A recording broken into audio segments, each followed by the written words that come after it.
Il est franchement top ce livre, et en plus j'avance. J'en suis à la page 9.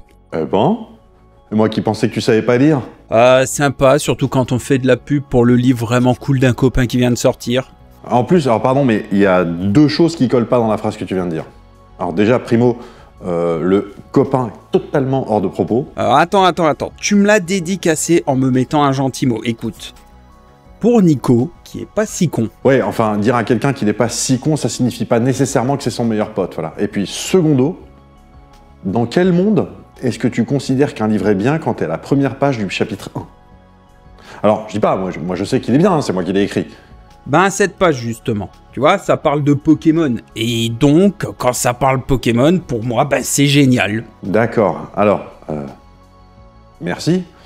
Mais considérer que le livre est bien simplement parce que j'ai placé une fois le mot Pokémon dans un livre de 400 pages, c'est un peu léger. Ben de rien, et n'hésitez pas à aller chercher dans le lien que je mets en description si les Pokémon vous plaisent. Non mais ça parle pas de Pokémon... Bon, tu sais quoi, laisse tomber, j'ai l'impression de parler à un mur, là. Ok, bah si les histoires de réseaux sociaux, genre thriller de dingue, avec de l'action, de l'intrigue et des Pokémon, ça vous fait vibrer, il est fait pour vous. Eh ben, on n'est pas sorti de l'auberge.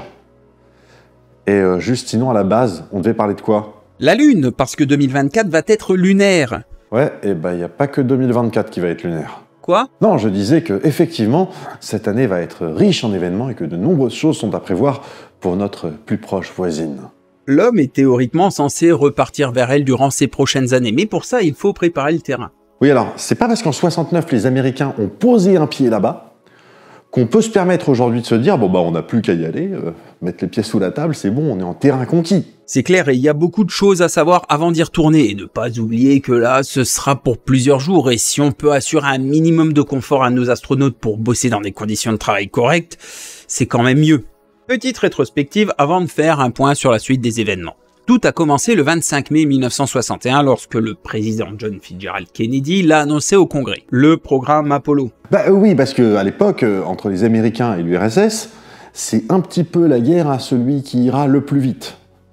Donc oui, il faut se manier un peu. En plus, c'est en pleine guerre froide et comme l'image des États-Unis faisait un peu grise mine à l'époque, bah fallait bien agir pour arrêter l'hémorragie et redorer le blason de l'Amérique.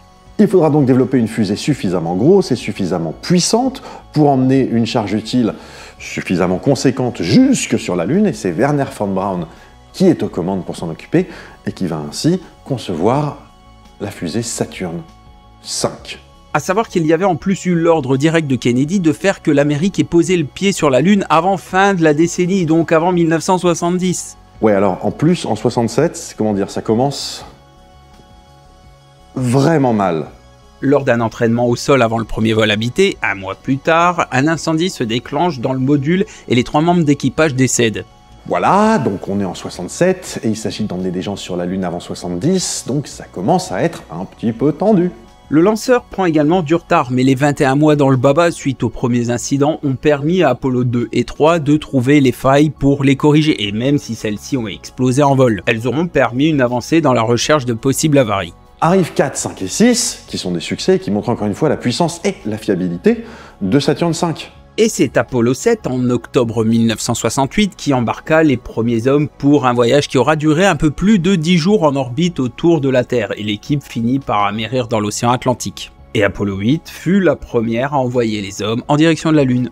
Ça vous rappelle pas quelque chose? 9 et 10 seront surtout des missions qui permettront d'affiner quelques bricoles pour justement se poser sur la Lune sans encombre. Et arrive Apollo 11 en juillet 1969 qui sera suivi par le monde entier, car c'est sur cette mission que Neil Armstrong, Buzz Aldrin et Michael Collins partent en direction de notre satellite pour y planter le premier drapeau. Et arrive bien sûr cette fameuse phrase culte, un petit pas pour l'homme, un pas de géant pour l'humanité.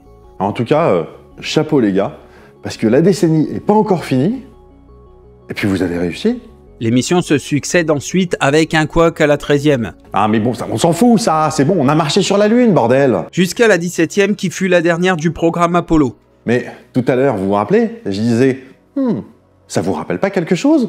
Et si le programme Artemis qui doit permettre à l'homme de retourner là-bas, mais de manière plus concrète et surtout plus longue. Avec une station spatiale autour de la Lune appelée Gateway, des modules qui seront posés sur la Lune avec labo, lieu de vie. Enfin, c'est tout pareil, mais en mieux. Artemis 1 s'est conclu par un succès, rappelez-vous, c'était le 16 novembre 2022. C'est la première phase qui a permis de tester le module Orion, une pièce maîtresse pour le programme, et celui-ci a effectué 2 tours de l'orbite lunaire avant de revenir sur Terre sans encombre le 11 décembre 2022. Et les choses s'enchaînent assez rapidement, sauf que voilà, cette fois-ci, il n'y a plus de guerre froide. Et donc la NASA n'a pas spécialement envie d'y aller toute seule. Et donc pour la première fois, elle fait appel à des sociétés privées pour l'accompagner dans ce projet.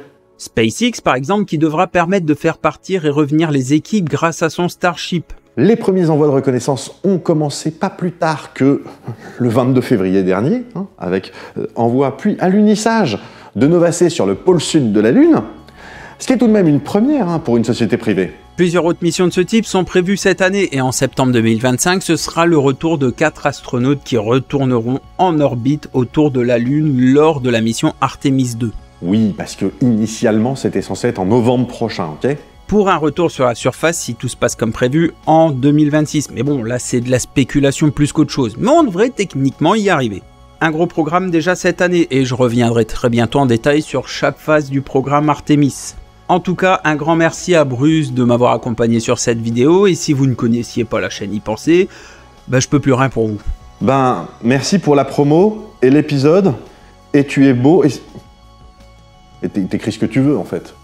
N'oubliez pas de vous abonner si cet épisode vous a plu, et on se retrouve très bientôt sur une prochaine vidéo. Allez hop là les gens. Et à la prochaine.